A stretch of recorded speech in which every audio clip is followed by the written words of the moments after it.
O Mundial de Clubes de 2025 foi um sucesso. Chelsea, Paris Saint-Germain e as equipes brasileiras brilharam em palcos em que estava o mundo inteiro assistindo.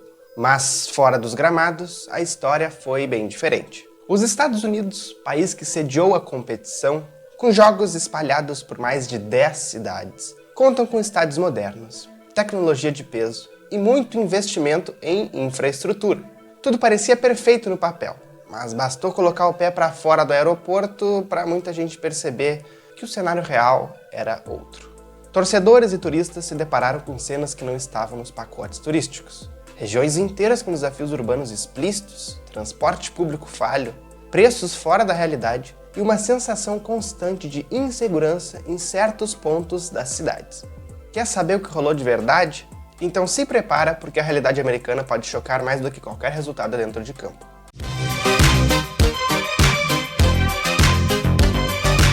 O clima que dominou o jogo. Clima de verão americano, sol, céu azul, nem tanto. Algumas partidas foram interrompidas por calor extremo, tempestades no entorno ou alertas meteorológicos, mesmo com o tempo aparentemente estável, né?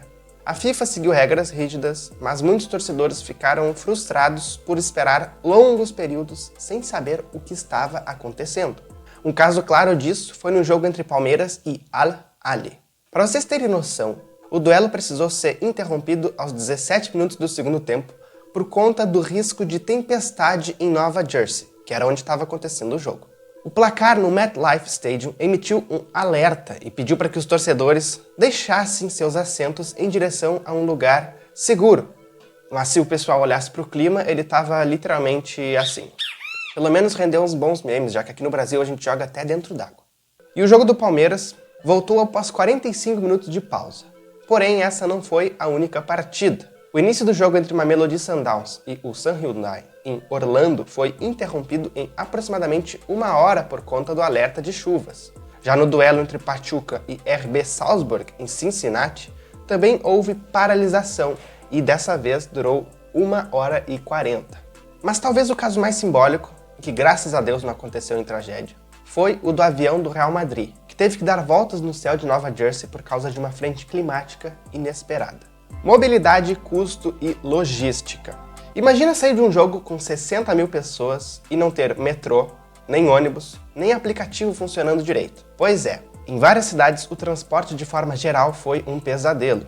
Horários reduzidos, linhas mal sinalizadas e até confusão com motoristas de aplicativo que não sabiam onde buscar os torcedores. Isso sem falar nos preços absurdos por causa da demanda. Mas por falar em preços, pense o seguinte: tu pagou passagem, hospedagem, ingresso, mas chegando lá, surpresa! Alguns hotéis cancelaram reservas feitas com antecedência para realugar a preços 3 ou 4 vezes maiores. Restaurantes próximos aos estádios subiram os valores, claro. Alimentação dentro dos estádios, um combo simples podia custar o equivalente a 40 ou 50 reais. Imagina tu pagar 40 ou 50 pila para comer isso aí. Mas ok, nos estádios pelo menos deu tudo certo em relação à logística e organização, né? Em várias partidas houve lentidão no acesso, filas imensas sob o sol e revistas exageradas que deixaram torcedores presos um baita tempo do lado de fora dos estádios. A FIFA tentou organizar, mas claramente houve falta de coordenação local em algumas partidas. E já que falamos de falta de organização, em jogos como o da estreia entre Inter Miami e Al-Ahly, o estádio estava com expectativa para estar vazio e, portanto, ingressos foram distribuídos de última hora para escolas e estudantes. Isso muito porque lá nos Estados Unidos o futebol não é o principal esporte. Nesse caso, a estratégia deu certo e o estádio estava com um público bom, porém não foi o caso em outros jogos que pareciam que estavam sendo disputados na pandemia, como na primeira rodada e emblematicamente no jogo entre Wydad Casablanca e Al-Ain. O país mais desenvolvido do mundo? Imagina tu chegando nos Estados Unidos esperando limpeza, organização, segurança, mas no fim acaba encontrando o cenário oposto. Em cidades como Los Angeles, Filadélfia e até Nova York, o que infelizmente houve foi que torcedores relataram áreas inteiras com um alto número de pessoas em situação de vulnerabilidade, aqui para usar termos que o YouTube gosta, vivendo em tendas, deitadas nas calçadas, muitas delas completamente alheias ao que acontece ao redor. E isso não era um caso isolado. sendo visível inclusive a poucas quadras de locais turísticos e hotéis de luxo e até mesmo metrôs que levavam aos jogos. Basta dar uma pesquisada aí para vocês verem que nas cidades grandes principalmente, o cenário infelizmente era esse. E se você acha que a preocupação seria só estética, na verdade não. Muitos torcedores relataram situações extremamente tensas, perseguições discretas, celulares sendo levados no susto e uma sensação de que em certos horários era melhor pedir um carro do que caminhar, mesmo que fosse somente por 2 quadras. Mas por que essa situação? Bom, eu fiz uma pesquisa aprofundada nos últimos meses, por isso que eu andei meio sumido aqui do canal, e o que acontece é que a situação é bem mais complicada do que se parece. E diz respeito não somente a um elemento ou outro, ou mesmo apenas aos Estados Unidos. O problema está, eu diria, no mundo que conhecemos, em particular, no Ocidente. Houve uma época em que ter nascido no Ocidente era motivo de agradecer a Deus. Nascer em um lugar em que há liberdade, seja de fala, de vida, de escolha, qualidade de vida também, em contraste com o outro lado do mundo, que era visto como ditatorial, bárbaro ou até primitivo, era uma bênção ter nascido no Ocidente. E especialmente os Estados Unidos, o país com a maior propaganda de seus costumes e hábitos culturais no mundo, pregava-se muito o que tu já deves ter estudado na escola, que era o famoso American Way of Life, ou seja, um lugar ideal para prosperar, levar sua família e viver com dignidade. Porém, algo aconteceu nesse meio do caminho. Na nossa vez de presenciar os Estados Unidos, o primeiro mundo, ou mesmo de viver um Brasil em que se há orgulho do que vem daqui, como o nosso futebol, nós percebemos que, ao mesmo tempo em que a tecnologia avançou, a sociedade ela regrediu em muitos aspectos, chegando ao nível de ser considerada alienada e até mesmo doente. Pela primeira vez na história, a geração que está crescendo agora possui um QI menor do que a geração anterior.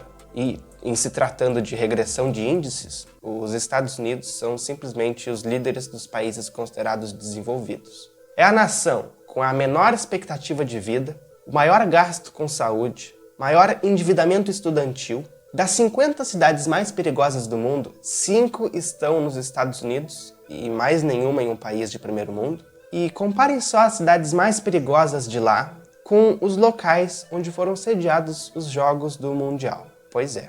Sem falar de outros problemas internos que a nação tem passado já há alguns anos. Inúmeros protestos a cada ano, como os que aconteceram agora em junho, em Los Angeles, pertinho de onde aconteceram alguns Jogos do Mundial. Desastres naturais, como queimadas e enchentes, que também ocorreram recentemente. Crises de opioides, ou substâncias ilícitas que são distribuídas por pessoas fora da lei, ou até mesmo dentro da lei às vezes. Tanto que se estima que quase 4 milhões de pessoas tenham sido internadas devido a essas condições só no ano de 2018. E provavelmente, hoje em dia, está pior. Crises de corrupção, de escândalos e polêmicas envolvendo artistas. Situações essas que o Brasil adora importar para cá, assim como o resto do mundo todo influenciado pelos Estados Unidos. Ou vocês acham que tudo que ocorre por aí, especialmente nas cidades grandes, é tudo coincidência? Mas retornando para o futebol, esse mesmo país que apresentou esses problemas no Mundial foi o que sediou a última Copa América em 2024. E nós já tivemos praticamente os mesmos problemas vistos na competição desse ano. Inclusive na final entre Argentina e Colômbia, em que muitos torcedores tentaram invadir os estádios, o que atrasou o início do jogo. E isso mostra um certo descaso e má organização das autoridades também. Claro, sem tirar o demérito dos torcedores que tentaram invadir sem ter ingressos. Isso aí inadmissível. E não para por aí. Ano que vem, os Estados Unidos serão uma das 3 nações que vai receber a próxima Copa do Mundo. Copa essa que vai contar com mais seleções do que as anteriores. E, consequentemente, com mais turistas e público em geral.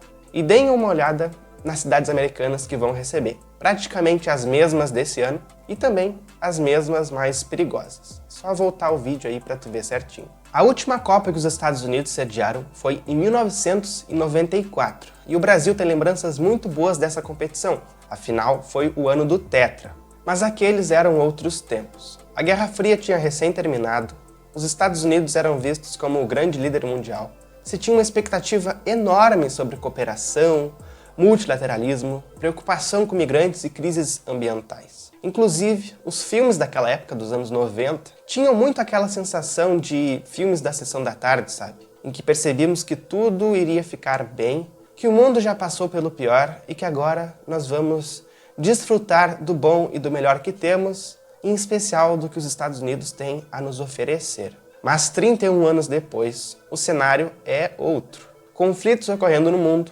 polarização da sociedade, inclusive talvez tenha até gente nos comentários dizendo que eu sou isso ou aquilo politicamente, e até mesmo os filmes de sucesso. Me diz aí uma obra que não fale sobre problemas sociais, psicológicos, pois eu acredito que são reflexos do que nós vivemos hoje em dia.